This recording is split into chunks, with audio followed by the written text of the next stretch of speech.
I think we should assist the police by identifying those who may have been a threat to the Prime Minister. Since they think that there is a threat, then we're going to identify that threat. Before I let you hear the words of the Commissioner, I will tell you what we feel is going on. We don't think that they're going to find any suspects as it relates to this. And that's because we believe that a PLP supporter or a supporter of the government was instructed to make that call to the office of the Prime Minister, because we told the government that if they don't do something about this illegal immigration situation, if they don't lock down our borders and go into the shanty towns, not just to break down homes, but arrest illegal immigrants and get them out of our country, that we were going to CARICOM and we were going to let the international community know that the Prime Minister of this country did not speak for us when he said that the Bahamian people were determined to solve the crisis in Haiti. When we have crises of our own, when we have an immigration problem of our own, the Prime Minister does not speak for us. He speaks for someone else. And because we told them that we're going to CARICOM, they had to find a way to raise their security levels.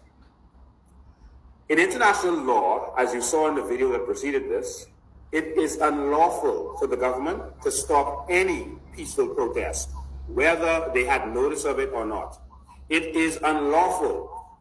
And in my hand, I have the actual treaty that our government signed. This is the actual treaty signed by the government of Bahamas and 183 other nations. This is from the United Nations that gives us a right to protest and stipulates what the government can and cannot do. All protests must be allowed. All protests must be allowed in hearing and vision of the persons to whom the protest is directed. That is the international law that we signed. Barricades are not allowed to be put up at protests.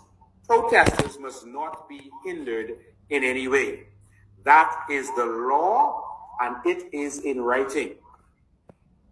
Knowing this, and knowing that the international community would be present while this is going on, and it might garner attention from the international community, the government is trying to find some way to justify having barricades, or trying to keep protesters at an unfair distance.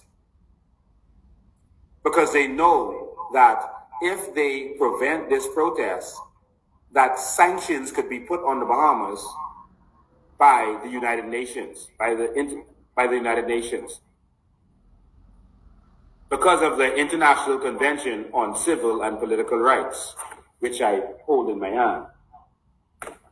They know that the things that they do while the world is not watching, putting up barricades to hinder protests, asking protesters if they have permission, etc., they know that it cannot be done, that it is illegal, and that sanctions could be put on our nation, and that the protesters could sue them, and they could be forced to pay these protesters for violating their rights. I'm calling on all Bahamians, despite the tricks of the government, stand with me and be there with me. Our country is going down. Our country is falling apart. And we cannot let this happen.